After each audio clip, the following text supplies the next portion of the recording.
Hello dear students. So today we are going to talk about the next part of our topic stress. ठीक है, आज का class behaviour का last class होगा. ऐसा जो सिलेबस है, टॉपिक्स हैं, वो हमारे कवर हो जा रहे हैं इसके साथ में.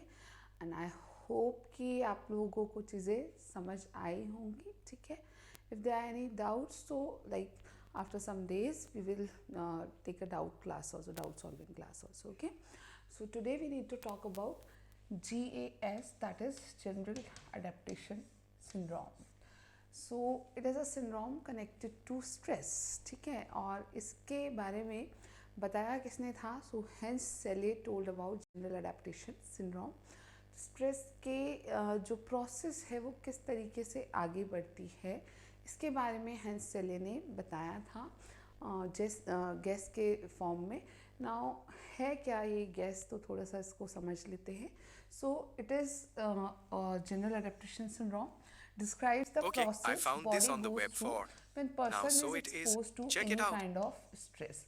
तो एक पर्सन जब स्ट्रेस एक्सपीरियंस कर रहा होता है तो उस दौरान फिज़िकली आपकी बॉडी किन फेजेस से गुजरती है, क्या प्रोसेस से गुजरती है, उसके बाद जनरल एडेप्टेशन सिंड्रोम में हैंस सेले ने बताई है. Now it has 3 stages: alarm stage, resistance stage and exhaustion stage. तो ध्यान रखना है कि गैस सिंड्रोम में 3 स्टेजेस बताई हैं हैंस सेले ने: अलार्म, रेजिस्टेंस एंड exhaustion. ठीक है. Now if the individual does not resolve the stress that has triggered gas, it can lead to physical and mental health problems. अगर individual उस situation को या उस स्ट्रेस को रिजॉल्व नहीं कर पाता है जिस कारण उसकी बॉडी में जनरल एडेप्टेशन सिंड्रोम डेवलप हो रहा है, तो उस केस में उसको बहुत फिजिकल एंड मेंटल हेल्थ के इश्यूज क्रिएट हो सकते हैं. खासकर फिजिकली जो एग्जॉशन है वो एक्सट्रीम हो सकता है. ठीक है, और एक्सट्रीम फिजिकल एग्जॉशन जो है वो मेंटली भी इंडिविजुअल को एक तरीके से नेगेटिव डायमेंशन पे ले जाता है या उसके मेंटल हेल्थ इश्यूज भी क्रिएट होने लगते हैं. Now 3 stage: alarm, resistance and exhaustion. Let's talk about them. First of all, alarm stage or alarm reaction stage. So when a harmful stimulus or stressor is encountered, the adrenal pituitary cortex system is activated, resulting in the release of stress inducing hormones. This prepares the individual for a fight or flight response. This is very important कि सबसे पहला stage alarm reaction stage है, और जैसे ही एक individual किसी harmful stressor का, किसी ऐसे स्टिमुलस का सामना करता है जो कि उसमें स्ट्रेस क्रिएट कर सकता है, तो उसका एड्रिनल पिट्यूटरी कॉर्टेक्स सिस्टम जो है, ठीक है, वो एक्टिवेटेड हो जाता है. Now this is like your neuro hormonal system, neuro endocrinal system, adrenal pituitary cortex system जिसको कहते हैं. आपको जस्ट नाम याद रखना है. पिट्यूटरी ग्लैंड का नाम आप जानते हैं, पिट्यूटरी के अलावा आप एड्रिनल ग्लैंड का नाम जानते हैं. देन अगेन एड्रिनल में भी मेडुला एंड कॉर्टेक्स 2 पोर्शन होते हैं. ठीक है, एंड पिट्यूटरी में भी स्पेसिफिक कॉर्टेक्स एरियाज होते हैं. तो उनसे रिलेटेड कुछ यहाँ पर आपको जस्ट याद रखना है कि दोनों का एक कंबाइंड सिस्टम होता है जो कि एक्टिवेटेड हो जाता है. और इससे रिजल्ट क्या होता है कि इसके एक्टिवेटेड होने से इन एक्चुअल होता क्या है, तो स्ट्रेस इंड्यूसिंग हार्मोन रिलीज़ होते हैं. तो हमारी बॉडी में जब स्ट्रेसर से हमारा एक्सपोजर होता है, ठीक है, या एज अ पर्सन हम किसी स्ट्रेस को सामना करते हैं, लाइक आपका उससे इनकाउंटर होता है, ठीक है, तो उस समय पर स्ट्रेस इंड्यूसिंग हार्मोन्स जो हैं वो रिलीज होते हैं through this adrenal pituitary cortex system, and this prepares the individual for a fight और flight response. This is important कि ये जो एड्रिनल पिट्यूटरी कॉर्टेक्स सिस्टम से ये स्ट्रेस इंड्यूसिंग हार्मोन्स निकल रहे हैं, इनका रिलीज हो रहा है, यही इंडिविजुअल को एक फाइट और फ्लाइट रिस्पॉन्स के लिए रेडी करते हैं कि पर्सन उस स्ट्रेस का सामना आइदर फाइट करके करेगा या फ्लाइट यानी उससे दूर होकर के, हट करके, अवॉइड करके करेगा. ठीक है. नाउ सेकेंड जो फेज है गैस सिंड्रोम का, that is resistance, alarm stage या alarm reaction stage, then second one is resistance stage. So if the stress persists over time, the resistance stage comes into play. यानी अगर stress जो है वो लगातार persist कर रहा है, ठीक है, कि इंडिविजुअल ने कोप अप नहीं किया है स्ट्रेस से, तो कंटिन्यूस है अगर स्ट्रेस, तो उस केस में रेजिस्टेंस स्टेज जो है वो डेवलप हो जाती है. The parasympathetic nervous system prompts a more cautious utilization of the body's resources. उस केस में जो हमारे नर्वस सिस्टम का एक पार्ट है parasympathetic nervous system, it is a part of your peripheral nervous system. हमारा ऑल ओवर जो nervous system है उसमें central nervous system and peripheral nervous system दो मेजर पोर्शंस होते हैं ना. पेरिफेरल नर्वस सिस्टम में sympathetic and parasympathetic nervous system, again वहाँ पे भी पहले दो पोर्शन है, autonomic and somatic nervous system. और ऑटोनॉमिक नर्वस सिस्टम में sympathetic and parasympathetic nervous system है. आपको सिर्फ ये नाम याद रखना है, पैरासिम्पैथेटिक नर्वस सिस्टम, ठीक है. We can not go under all the physiology, हम अभी पूरा नर्वस सिस्टम नहीं पढ़ सकते हैं. सिंपली आप याद रखो कि अगर स्ट्रेस कंटिन्यूड रहता है तो रेजिस्टेंस स्टेज आती है, और उसमें क्या होता है कि जो पैरासिम्पैथिक नर्वस सिस्टम है हमारा वो एक्टिवेट तो होता ही है, और वो बॉडी के रिसोर्सेज का एक कॉशियस यूटिलाइजेशन जो है उसको इंश्योर करता है कि मैक्सिमम जो रिसोर्सेज हैं स्ट्रेस से फाइट करने के लिए, फ्लाइट के लिए, उनमें से जो भी रिसोर्सेज हैं उनका कॉशियस यूज़ हो पाए. Now the organism strives to deal with the threat often by confronting it directly. Now इस दौरान क्या होता है कि जो भी इंडिविजुअल है, जो ऑर्गेनिज्म है, जो स्ट्रेस एक्सपीरियंस कर रहा है, वो उस पर्टिकुलर थ्रेट सिचुएशन से डील करने की कोशिश करता है बाय कन्फ्रंटिंग इट डायरेक्टली. वो रेजिस्ट करता है, वो उसको ज़्यादा से ज़्यादा अच्छे से कन्फ्रंट करने की कोशिश करता है.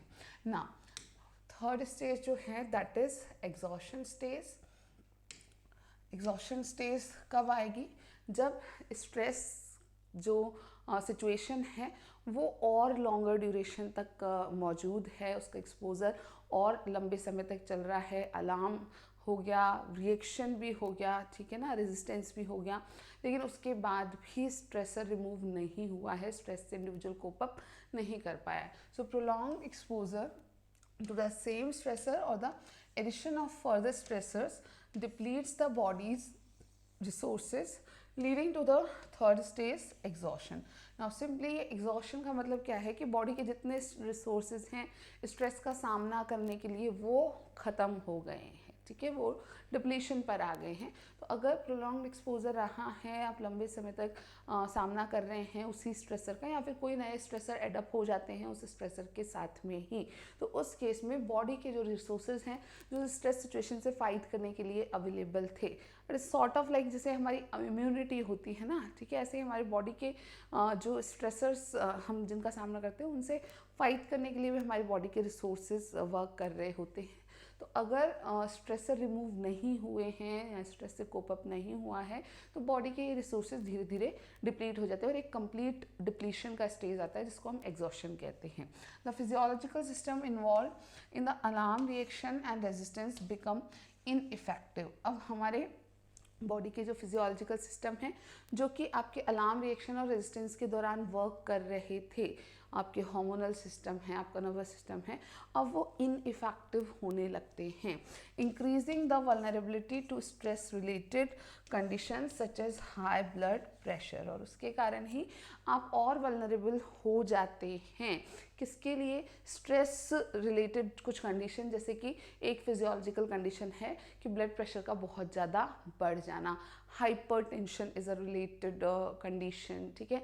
Then increase of the sugar level is a related combination. तो इस तरीके के बहुत सारे फिजियोलॉजिकल रिस्पॉन्सेज आने लगते हैं या डेवलप हो सकते हैं.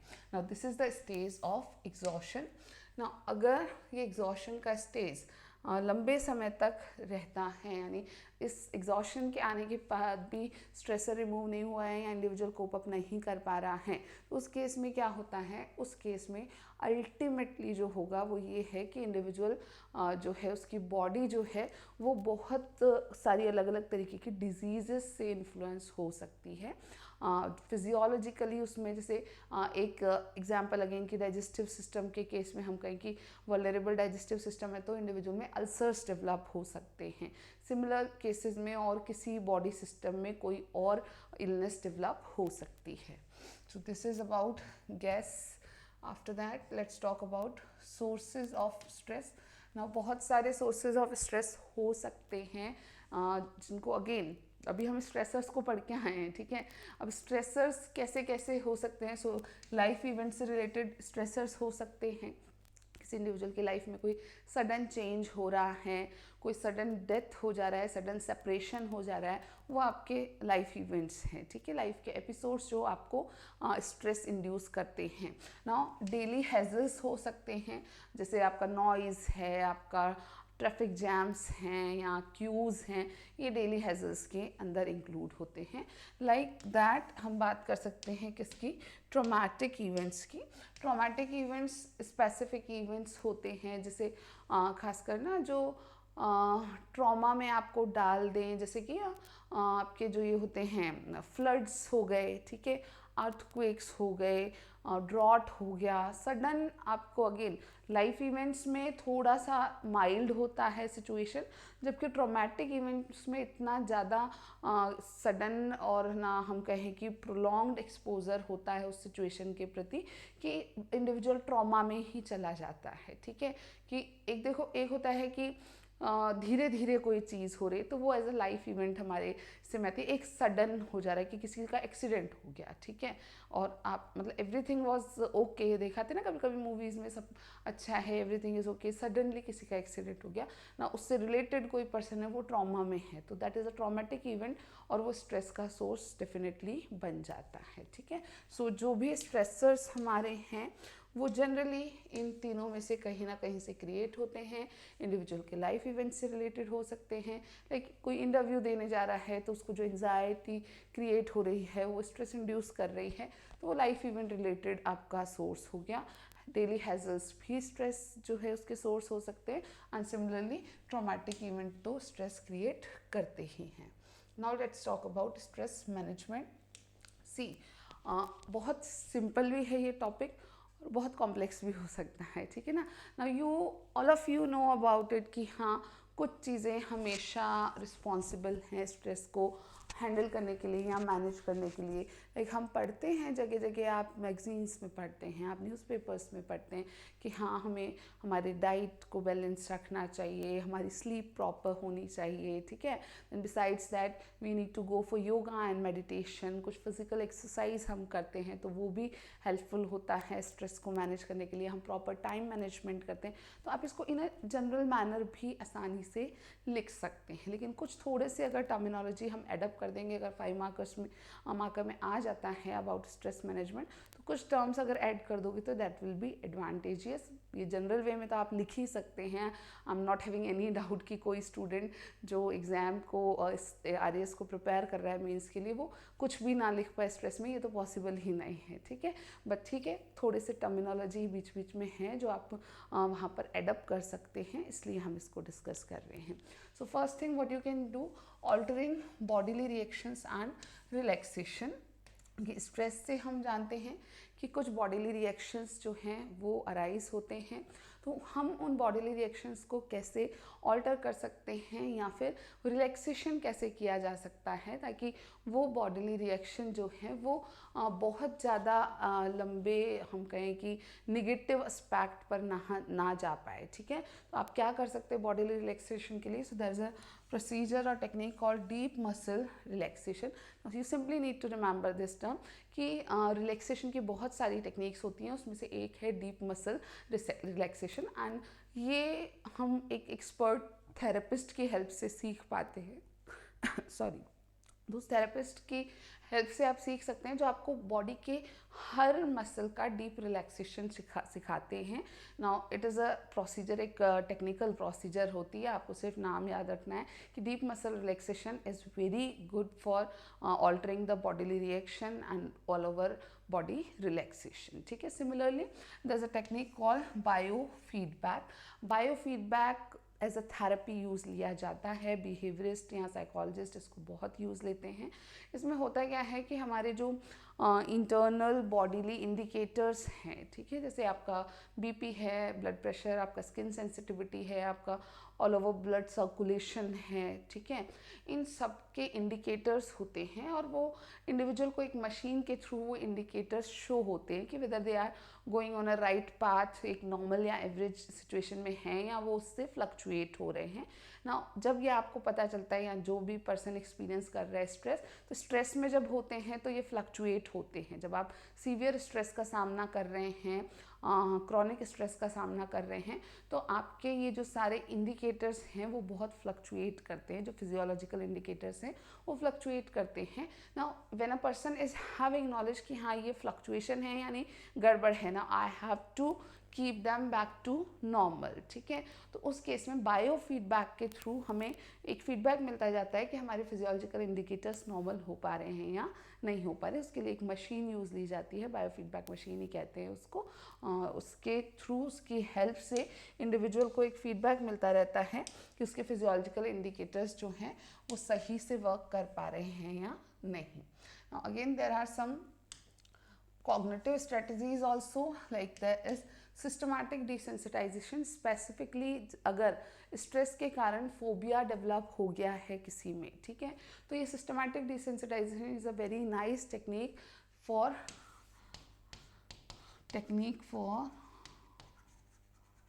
Treatment of phobia. हमने बात की थी ना कि स्ट्रेस के जो रिएक्शन है उसमें ये भी हो सकता है कि इंडिविजुअल को फोबिया डेवलप हो जाए। तो फोबिया को हम कहीं ट्रीट करने के लिए सिस्टमैटिक डिसेंसिटाइजेशन नाम की टेक्निक भी बिहेवियरिस्ट यूज़ लेते हैं। Similarly there is a cognitive strategy name thought stopping. जो नेगेटिव थॉट्स आ रहे हैं इंडिविजुअल में उसको रेडिली स्टॉप करना, हम कहें कि उसको एक तरीके से खुद से मैनिपुलेट करना, that I have not to think about these things. और एक हम कहेंगे ना कि माइंडफुलनेस को यूज़ लेते हुए अपने थॉट्स को कन्वर्ट करना, पहले उनको हम कहें कि जो नेगेटिव थॉट है उनको स्टॉप करना, वो मुझ में अराइज ना हो, इस तरीके से अपने आप को रेडी करना। Then rational emotive behaviour therapy, REBT, यहाँ पर स्पेसिफिकली फोकस किया जाता है रैशनल इमोशंस पर। अगर आपके इमोशंस पर आपका कंट्रोल नहीं है, उनमें रैशनैलिटी नहीं है, तो डेफिनेटली स्ट्रेस का इम्पैक्ट ज़्यादा पड़ता है। और REBT एज अ थेरेपी बहुत ही सक्सेसफुल रहता है स्ट्रेस मैनेजमेंट के लिए। तो ये भी जस्ट आपको नाम याद रखना है। अगर आपने ये नाम लिखा, again you will be able to fetch more marks, ठीक है ना। अब हम पूरा REBT नहीं पढ़ सकते, हम पूरा सिस्टमेटिक डिसेंसिटाइजेशन डिटेल में डिस्कस नहीं कर सकते, बिकॉज कर सकते हैं, ठीक है, आपका टाइम ज़्यादा जाएगा फालतू में और आपको उसको डिटेल में लिखने के आने की कभी ज़रूरत पड़ेगी नहीं, क्योंकि you will be asked mention some strategies of stress management, तो वहाँ आपको जस्ट ये नेम्स मेंशन करने होंगे, ठीक है ना।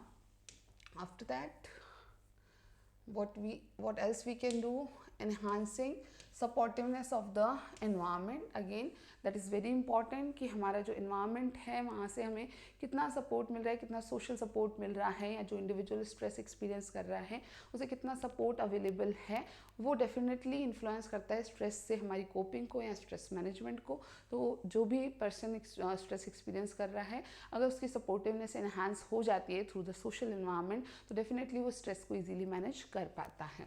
Then hobbies, recreation and leisure. Definitely अगर आपकी कुछ हॉबीज़ हैं, you are having some me time, leisure time, तो वो स्ट्रेस को कोप करने के लिए आपके लिए बहुत हेल्पफुल होता है।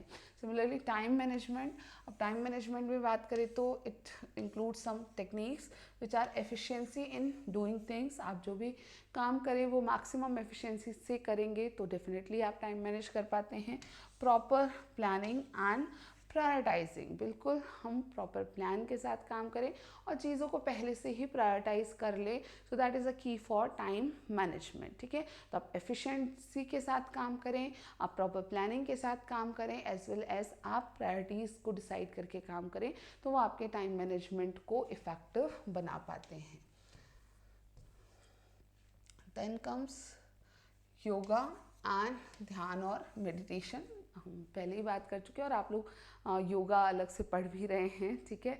सो दैट इज़ वेरी क्लियर, मुझे यहाँ कुछ एक्स्ट्रा बताने की ज़रूरत नहीं है कि इटसेल्फ योगा यहाँ जो मेडिटेशन है वो भी एक सक्सेसफुल स्ट्रेटजी होती है स्ट्रेस मैनेजमेंट के लिए। ना फिजिकल एक्सरसाइज एंड न्यूट्रिशन या बैलेंस डाइट ये भी बहुत इफ़ेक्टिव हैं when we talk about management of stress. तो जब इंडिविजुअल फिजिकल एक्सरसाइज में इंडल्ज रहता है तो उसके जो बॉडीली या फिजियोलॉजिकल सिस्टम होते हैं वो ज़्यादा इफेक्टिवली वर्क कर पाते हैं।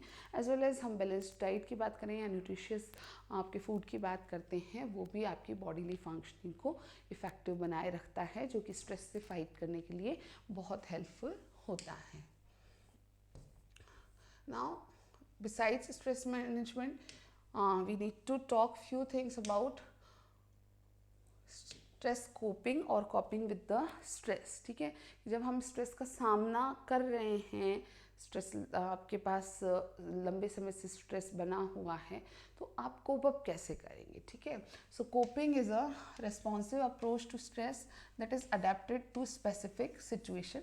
स्पेसिफिक सिचुएशन में हम कैसे स्ट्रेस को एक रिस्पॉन्सिव मैनर में अप्रोच कर पाएँ, उसी को हम कोपिंग कहते हैं।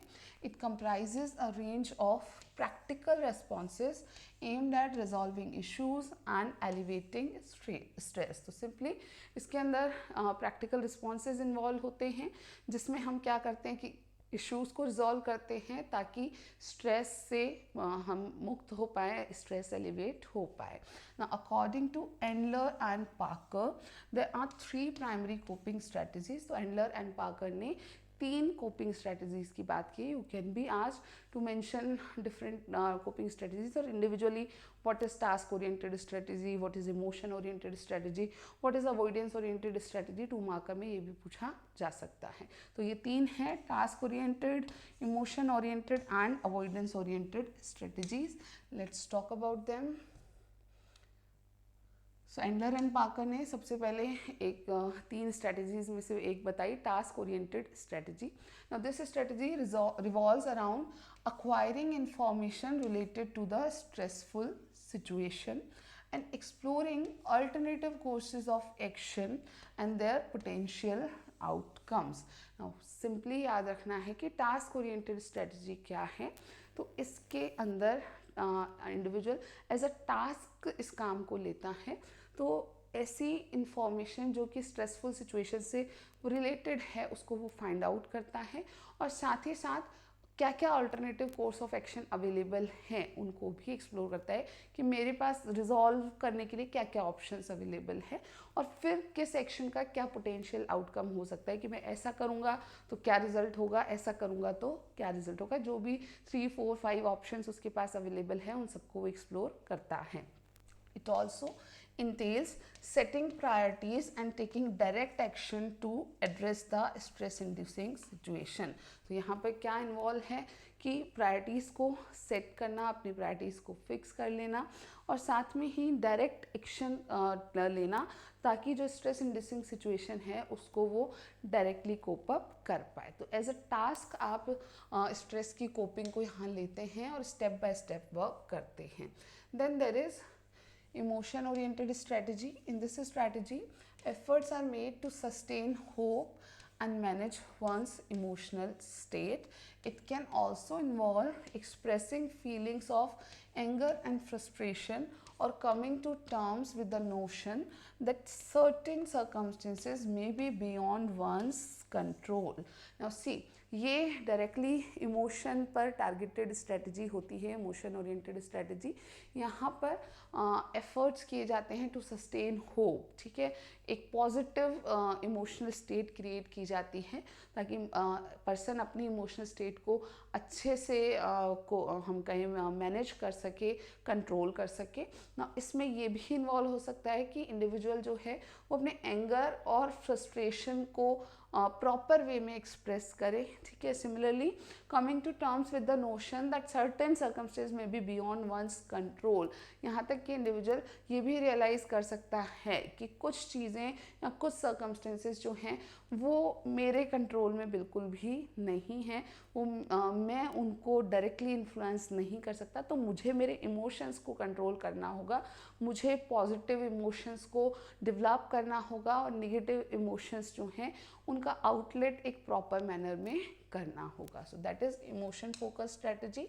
After that there is avoidance oriented strategy. This approach encompasses denying or downplaying the severity of the situation. It also involves a conscious effort to suppress stressful thoughts and replace them with more self-protective or optimistic thought. ना avoidance oriented strategy में क्या किया जाता है कि जो individual है, ठीक है, वो सिवियरिटी ऑफ सिचुएशन को डिनाई करता है, एक्सेप्ट नहीं करता है। It also involves a conscious effort to suppress stressful thought. जो स्ट्रेसफुल थॉट हैं उनको वो दबाता है, उनको वो सप्रेस करने की कोशिश करता है, यानी कॉन्शियसली उसे रोक लेता है विद मोर सेल्फ प्रोटेक्टिव और ऑप्टिमिस्टिक थॉट। और उन नेगेटिव थॉट्स को, ठीक है, वो क्या करता है, स्ट्रेसफुल सिचुएशन से रिलेटेड जो थॉट्स उसमें अराइज हो रहे हैं जो डेफिनेटली नेगेटिव होंगे, उसको वो रिप्लेस करने की कोशिश करता है विद सेल्फ प्रोटेक्टिव और ऑप्टिमिस्टिक थॉट। कुछ पॉजिटिव ऑप्टिमिस्टिक थॉट को उसकी जगह रिप्लेस करने की कोशिश करता है। सो अवॉइडेंस ओरिएंटेड स्ट्रेटजी में दो चीज़ मेजर है कि एक तो जितनी सिवियरिटी ऑफ सिचुएशन है वो उसको एक्सेप्ट नहीं करेगा, वो उसको अवॉइड करेगा कि no it can not influence me like this, ठीक है। एंड सिमिलरली वो जो सप्रेशन है वो किस चीज़ का करेगा, तो जो भी स्ट्रेसफुल थॉट या स्ट्रेस रिलेटेड नेगेटिव थॉट्स उसमें क्रिएट हो रहे हैं उनको सप्रेस करके और उसका रिप्लेसमेंट कर देगा विद पॉजिटिव और optimistic thought. These thoughts are also self protective, जिसमें वो खुद का एज अ पर्सन प्रोटेक्शन अच्छे से कर पाए, ऐसे विचार ऐसे थॉट को वो रिपीट करता है। Now, Lazarus and Folkman have introduced a dynamic perspective on coping, viewing it as a process rather than an inherent individual trait.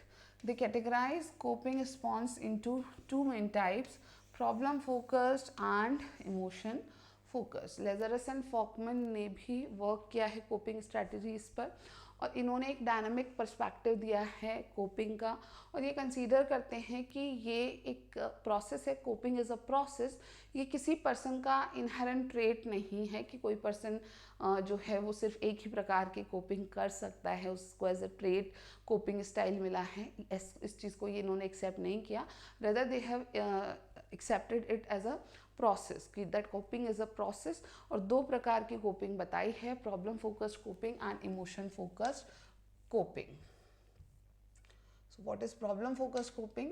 These strategies are aimed at directly addressing the problem at hand. जैसा नाम indicate कर रहा है, problem focused coping जो Lazarus and फॉकमैन ने बताई, तो वो डायरेक्टली प्रॉब्लम को एड्रेस करती है, प्रॉब्लम पर वर्क करती हैं। These strategies involve actions that seek to gather information, modify the situation and adjust one's belief and commitments. तो ये स्ट्रेटजी जो है इसमें ऐसे एक्शंस इन्वॉल्व हैं जिसके अंदर पर्सन कुछ ना कुछ इन्फॉर्मेशन गैदर करता है, कलेक्ट करता है related to the problem, situation को मॉडिफाई करने की कोशिश करता है, जो प्रॉब्लम सिचुएशन है उसमें कैसे बदलाव लाया जाए ये एफर्ट करता है, और साथ के साथ अपने बिलीफ को और कमिटमेंट को, जो उसके उस प्रॉब्लम से रिलेटेड बिलीफ एंड कमिटमेंट हैं उसको एडजस्ट करने की कोशिश करता है, उसको भी मॉडिफाई करने की कोशिश करता है। So this is problem focused strategy. जो टास्क ओरिएंटेड स्ट्रेटजी है similar to that, they work to enhance a person's understanding, knowledge and the range of available behavioral and cognitive coping options। तो इसमें यानी जो आपका प्रॉब्लम फोकस्ड कोपिंग है, इसमें जो इंडिविजुअल है वो अपने खुद के अंडरस्टैंडिंग, नॉलेज और उसके पास क्या क्या बिहेवियरल और कॉग्निटिव ऑप्शंस हैं कोपिंग के, उन सबको फाइंड आउट करने की कोशिश करता है, यानी बहुत प्रैक्टिकल बेस्ड अप्रोच है ये, ठीक है। In doing so problem focused strategies can reduce the perceived threat of the situation. अब यहाँ ये कंसीडर किया जा रहा है कि ऐसा करते हुए जब वो अपने प्रॉब्लम को अच्छे से समझेगा, टारगेटेड मैनर में उस पर वर्क करेगा, तो ऐसा करते हुए वो बेसिकली क्या कर रहा है, रिड्यूस कर रहा है the perceive threat of situation. जितना उसको सिचुएशन से इनिशियली थ्रेट था, वो उसे लग रहा था कि वो कितनी हार्मफुल हो सकती है, जब वो उस प्रॉब्लम के बारे में अच्छे से पूरा एनालिसिस कर लेता है, उसे समझ लेता है, पूरी नॉलेज डेवलप कर लेता है, तो वो जो थ्रेट है उसको कम लगने लगता है। Next one is emotion focused coping or strategy. It focus on psychological changes primarily designed to limit the extent of emotional disruption caused by an event with less emphasis on altering the event itself. यहाँ simply क्या किया जा रहा है कि सीधे सीधे emotion focused strategy है, ठीक है। अर्लियर जैसे एंडलर और पार्कर का हमने देखा, उसी की तरह लेजारस एंड फॉकमैन ने भी बताया है कि ये साइकोलॉजिकल चेंजेस हैं, प्रैक्टिकल एक्शन नहीं है यहाँ पर, ज़्यादा साइकोलॉजिकली वर्क कर रहा है individual. So it is design to limit the extent of emotional disruption caused by an event. तो किसी स्ट्रेसर या किसी स्ट्रेसफुल इवेंट के कारण जो इमोशनल डिस्ट्रप्शन हो रहा है, इमोशनल इम्पैक्ट जो इंडिविजुअल पे पड़ रहा है, उसको वो लिमिट करने का कोशिश करता है, उसको कंट्रोल करने का कोशिश करता है, with less emphasis on altering the event itself. उस प्रॉब्लम सिचुएशन या इवेंट में मॉडिफिकेशन की, ऑल्ट्रेशन की एफर्ट यहाँ पर नहीं की जाती है, खुद के इमोशंस के डिसरप्शन को कंट्रोल करने का कोशिश किया जाता है। Now these strategies aim to manage and cope with the emotional impact of the situation rather than directly changing the circumstances. Again this is the conclusion कि जो इमोशन फोकस स्ट्रैटेजीज हैं, इसमें डायरेक्टली सिचुएशन के emotional impact जो हो रहे हैं उनको कंट्रोल करने की कोशिश की जाती है, उनको मैनेज करने की कोशिश की जाती है, rather than directly changing the circumstances. जो सिचुएशन, जो सर्कमस्टेंस है, जो स्ट्रेस क्रिएट कर रही है, उस पर वर्क नहीं किया जाता है, यानी उस पर कोई प्रैक्टिकली बदलाव लाने की कोशिश नहीं की जाती है। Now let's talk about mental health promotion. As a topic हमको mental health promotion की भी बात करनी है।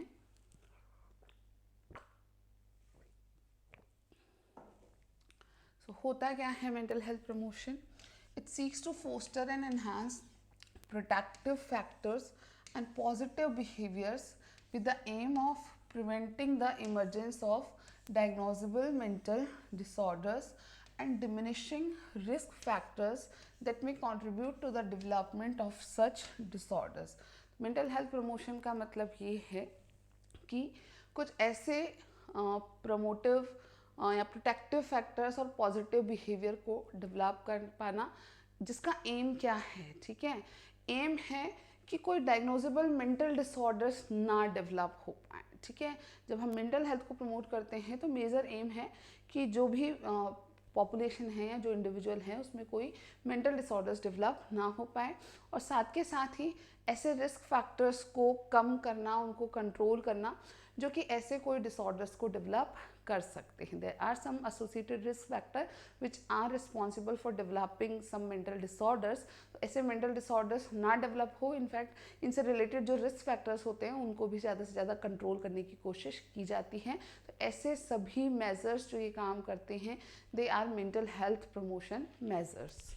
This approach also encompasses the establishment of living conditions and environments conducive to mental well-being, enabling individuals to embrace and sustain healthy lifestyle.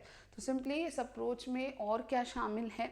Establishment of living condition and environments, ऐसे living conditions establish करना, ऐसे environment available करवा पाना जो कि helpful है, conducive है, किस चीज़ के लिए? मेंटल वेलबींग के लिए। और उस मेंटल वेलबींग से अल्टीमेटली क्या होता है कि जो इंडिविजुअल है वो हेल्दी लाइफस्टाइल को एम्ब्रेस कर पाता है, हेल्दी लाइफस्टाइल को मैनेज कर पाता है, ठीक है ना। बेसिकली आपका जो मेंटल हेल्थ प्रमोशन है वो ट्राई करता है कि सोसाइटी में पॉपुलेशन जो भी रिसाइड कर रही है उसको ऐसा कंडीसिव एनवायरनमेंट मिल सके जो कि उसकी अच्छी वेलबींग के लिए, उसकी अच्छी ओवरऑल लाइफस्टाइल के लिए हेल्पफुल हो पाए।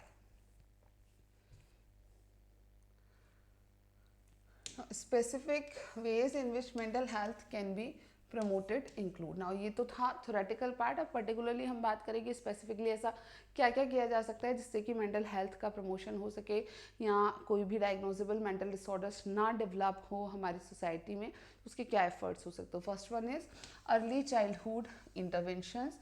सो बेसिकली अर्ली चाइल्डहुड या इनिशियल ईयर्स जो हैं लाइफ के, उस दौरान कुछ इंटरवेंशंस, कुछ अप्रोचेस अडॉप्ट की जाती है, like home visits for pregnant women, pre school psycho social activities. तो अगेन प्रेगनेंसी में कुछ रिस्क फैक्टर एसोसिएटेड हो सकते हैं जो मेंटल डिसऑर्डर्स या साइकोलॉजिकल डिसऑर्डर्स, खासकर जेनेटिक डिसऑर्डर्स को या क्रोमोसोमल डिसऑर्डर्स को अराइज कर सकते हैं। तो उनके लिए फ्रीक्वेंट विजिट्स हो सकती हैं प्रेग्नेंट वुमेन की, या उनके जो चेकअप हैं वो प्रॉपर टाइम पर हों, that is necessary. Then pre school psycho social activities, यानी जो प्री स्कूल में बच्चे हैं उनके लिए कुछ अच्छी एक्टिविटीज़, कुछ साइको सोशल एक्टिविटीज़ समय समय पर करवाना भी मेंटल हेल्थ प्रमोशन के लिए हेल्पफुल है। Then providing support for children. कैसे ये सपोर्ट प्रोवाइड किया जा सकता है? Skills building programme. तो बच्चों में, खासकर स्कूल गोइंग चिल्ड्रन जो हैं, उनमें अलग अलग स्किल्स को डेवलप करने के लिए, स्किल बिल्ड करने के लिए कई सारे प्रोग्राम डेवलप करने होते हैं। Child and youth development programme, similarly कई सारे child and youth development programme भी वहाँ पर डेवलप किए जा सकते हैं। अगेन स्कूल एक्टिविटीज़ को कराना, बच्चों के स्किल्स को एनहांस करना, बच्चों की ओवरऑल पर्सनालिटी पर वर्क करना, उनके होलिस्टिक डेवलपमेंट पर फोकस करना, ये सारी चीज़ें भी मेंटल हेल्थ प्रमोशन के लिए हेल्पफुल हैं। Then programmes targeted at vulnerable groups. खासकर किसी भी सोसाइटी में, किसी भी पॉपुलेशन में कुछ ग्रुप्स वल्नरेबल ग्रुप्स होते हैं, तो उनके लिए स्पेसिफिकली टारगेटेड कुछ प्रोग्राम्स भी रन किए जा सकते हैं। सो वल्नरेबल ग्रुप कौन कौन से हो सकते हैं? माइनॉरिटीज़ हैं, indigenous people at some places, then migrants हो सकते हैं, and people affected by conflicts and disasters, for example psycho social interventions after disasters. तो ये सारे स्पेसिफिक टारगेटेड ग्रुप्स होते हैं किसी भी सोसाइटी के। ये काफ़ी वल्नरेबल सेक्शंस होते हैं, मेंटल हेल्थ के इश्यूज इनमें उत्पन्न होने की या क्रिएट के जो चांसेस हैं वो थोड़े से ज़्यादा होते हैं। तो इनके लिए या फिर जो ऐसे लोग हैं जिनने कोई कॉन्फ्लिक्ट या डिजास्टर्स को, ट्रॉमास को एक्सपीरियंस किया है, तो उनके लिए भी साइको सोशल इंटरवेंशंस या हम कहें ना थेरापिटिकल प्रोसेसेस को अवेलेबल कराना, उनको काउंसलिंग कराना, उनको रिहैबिलिटेशन प्रोवाइड कराना, that is also required for their mental health promotion.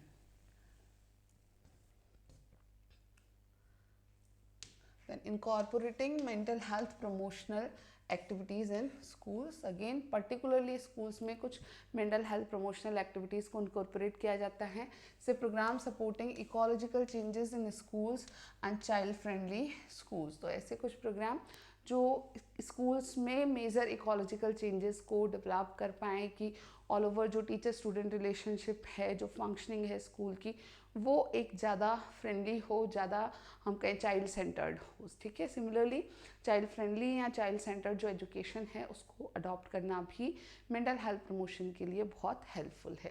Then violence prevention programmes, family में, मैरिटल रिलेशनशिप में, सिमिलरली स्कूल्स में बच्चों के लिए वायलेंस प्रमोशन के या वायलेंस प्रिवेंशन के जो प्रोग्राम हैं, they are necessary for the mental health promotion of our society. Then community development programmes, बहुत सारे कम्युनिटी डेवलपमेंट प्रोग्राम्स भी चलाए जा सकते हैं इस कॉन्टेक्स्ट में। ये सब बहुत जनरल टर्मिनोलॉजी थी। इन केस अगर आता है mental health promotion at the level of society, तो हम इन सब पॉइंट्स को कंसीडर कर सकते हैं। वैसे chances are less but still you can cover them. The stress resistant personality as a term आपसे पूछा जा सकता है कि क्या होती है। सो कुबासा ने एक कॉन्सेप्ट दिया था स्ट्रेस रेजिस्टेंट पर्सनालिटी का। कौन है ये लोग? इंडिविजुअल्स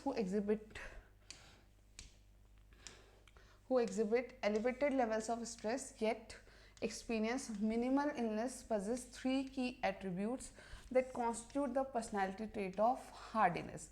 Now ऐसे लोग जो कि स्ट्रेस तो एग्जिबिट कर रहे हैं, यानी उनमें स्ट्रेस तो क्रिएट हो रहा है, yet the experience minimal illness, लेकिन फिर भी उनमें इलनेस नहीं अराइज होती है। ठीक है, तो उनके 3 की एट्रीब्यूट्स कंसीडर किए गए और ऐसे पर्सन को that they are good at hardiness, ये कंसीडर किया जाता है कि उनका हार्डीनेस लेवल अच्छा है। तो ये 3 क्या हैं?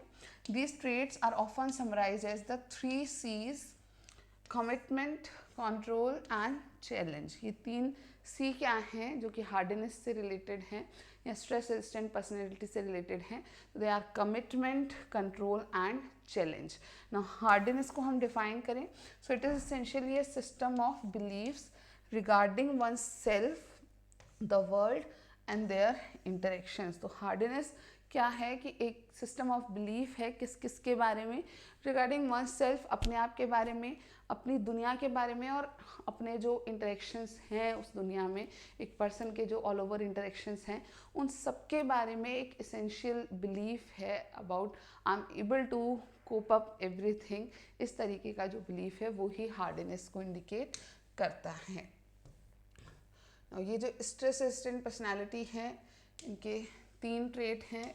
कंट्रोल की हम बात करें, so this pertains to having a strong sense of purpose and direction in life. It involves a feeling of being in control of one's own destiny. तो एज ए नेम ही आपको इंडिकेट हो रहा है कि एक strong sense of purpose and direction है कि हाँ मैं जो भी करूँगा वो मैं अपने तरीके से, अपने डायरेक्शन से, अपने पर्पस डिसाइड करके करूँगा। सिमिलरली एक फीलिंग है कि मेरी लाइफ को जो है, ठीक है, या मेरी लाइफ को मैं अपने तरीके से कंट्रोल करता हूँ या मेरी अपनी डेस्टिनी मैं खुद क्रिएट करता हूँ, इस तरीके का फीलिंग जो है वो ही इस कंट्रोल के ट्रेट को इंडिकेट करता है। Now then there is commitment. This involves a deep commitment to various aspects of life, including work, family, hobbies, and social interactions. It reflects a strong dedication to one's pursuits. So simply commitment towards everything the person is doing. तो अपने अलग अलग life के aspects होते हैं, like work life है, family life है, आपकी हॉबीज़ हैं, आपके सोशल इंटरेक्शंस हैं, इन सब के लिए आप अपनी अपनी जगह पे कमिटेड हैं कि हाँ मुझे मेरी वर्क लाइफ को भी अच्छे से कैरी करना है, फैमिली लाइफ को भी, मेरी हॉबीज़ को भी टाइम देना है। साथ के साथ ये खुद के लाइफ के परस्यूट्स के लिए, लाइफ के जो भी हम कहें एम हैं, उन सब के लिए एक स्ट्रॉन्ग डेडिकेशन को भी इंडिकेट करता है। Then there is challenge. Individuals with this trait tend to view life changes as normal and positive rather than as threats. This is important कि जिनमें ये ट्रेट होता है, चैलेंज का ट्रेट होता है, ऐसे लोग लाइफ चैलेंजेस को बहुत ही नॉर्मल एंड पॉजिटिव कंसीडर करते हैं कि हाँ लाइफ में हमें बहुत सारी चैलेंजेस देखने को मिलेंगे, चेंजेस भी आएंगे एंड सबको मैं सामना करूँगा, सबका मैं अच्छे से जितने भी चेंजेस होंगे उन सबको अच्छे से मैं एक तरीके से चैलेंजेस की तरह एक्सेप्ट कर पाऊँगा। Now they embrace changes as opportunities for growth and development. और ऐसे लोग जिनमें ये चैलेंज का ट्रेट होता है, ये किसी भी चेंज को हम कहें एक अपॉर्चुनिटी की तरह एक्सेप्ट करते हैं। वो अपॉर्चुनिटी जो कि उनके ग्रोथ एंड डेवलपमेंट को आगे कैरी ऑन करेगी। तो ये एज अ थ्रेट नहीं परसीव करते हैं किसी भी चेंज को, बल्कि एज अ चैलेंज परसीव करते हैं, एज एन अपॉर्चुनिटी परसीव करते हैं।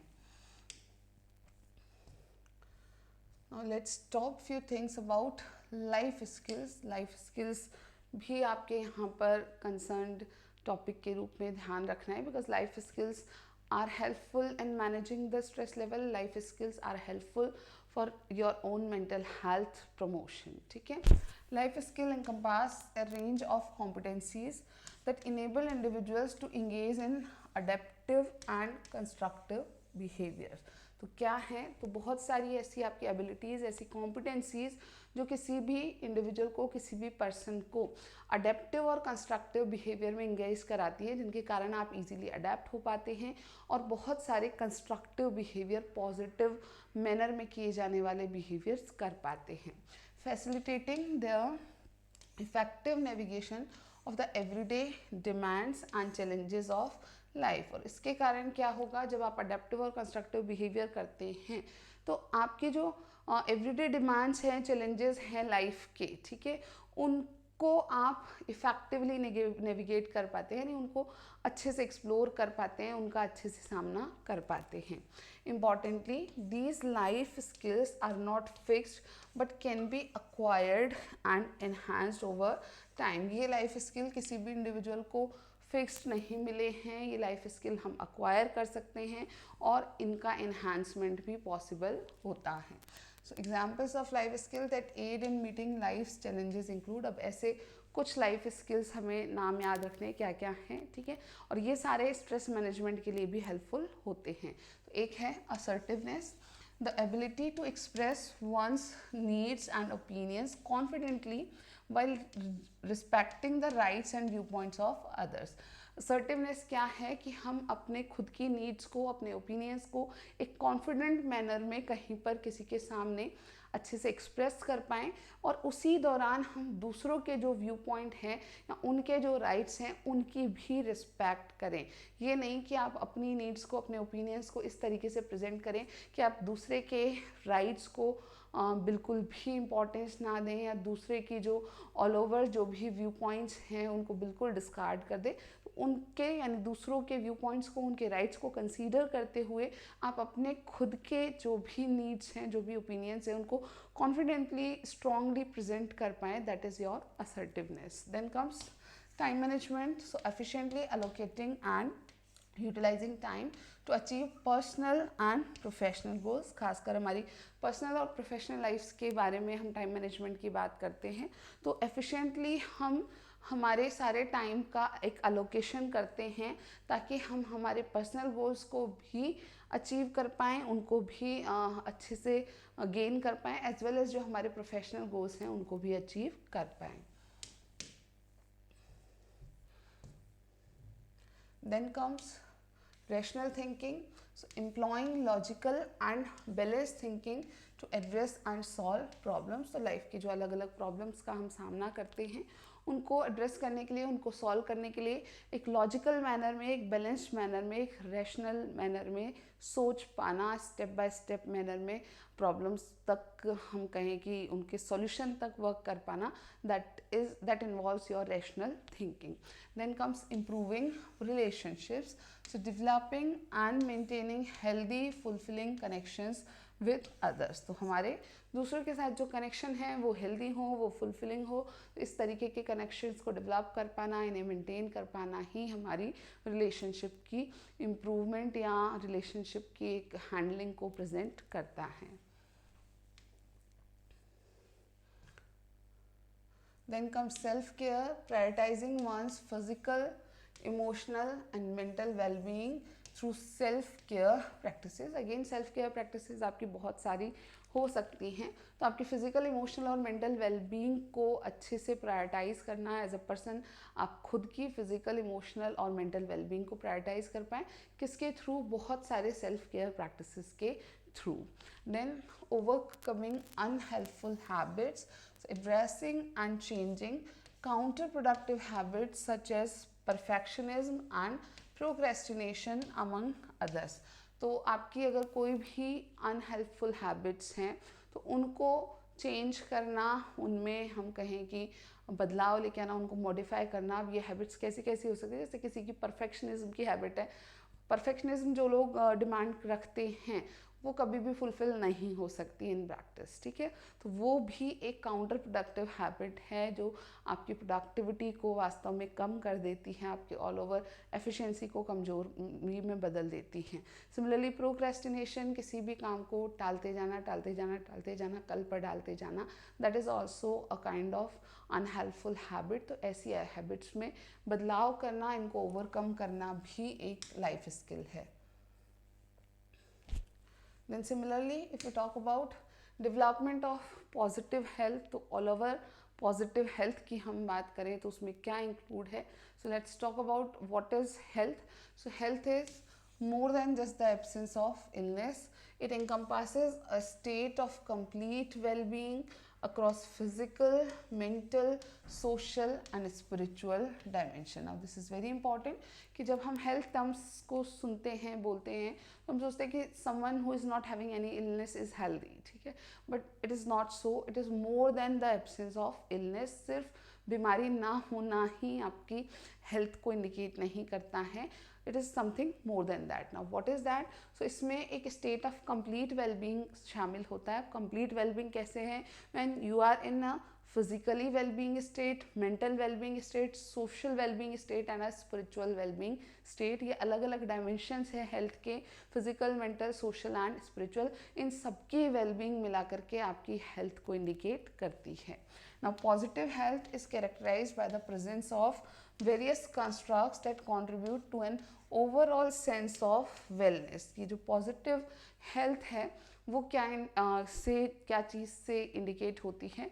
सो by the presence of various constructs that contribute to an overall sense of wellness. बहुत सारे ऐसे फैक्टर, ऐसे कंस्ट्रक्ट्स हैं जो एक ओवरऑल सेंस ऑफ वेलनेस को इंडिकेट करते हैं. अब इसमें क्या क्या शामिल है कि ये जो ओवरऑल सेंस ऑफ वेलनेस है वो किस किस चीज़ से हमें इंडिकेट होता है. तो first thing is a healthy body, so maintaining physical fitness and wellbeing. तो बिल्कुल आपके फिजिकल एस्पेक्ट की हम बात करें, फिजिकल डायमेंशन की बात करें, तो एक बहुत ही हेल्दी आपका बॉडी अगर आप मेंटेन कर पाते हैं, आप फिजिकली फिट हैं, फिजिकल वेलबींग है, तो वो एक की कंस्ट्रक्ट है हमारे पॉजिटिव हेल्थ का.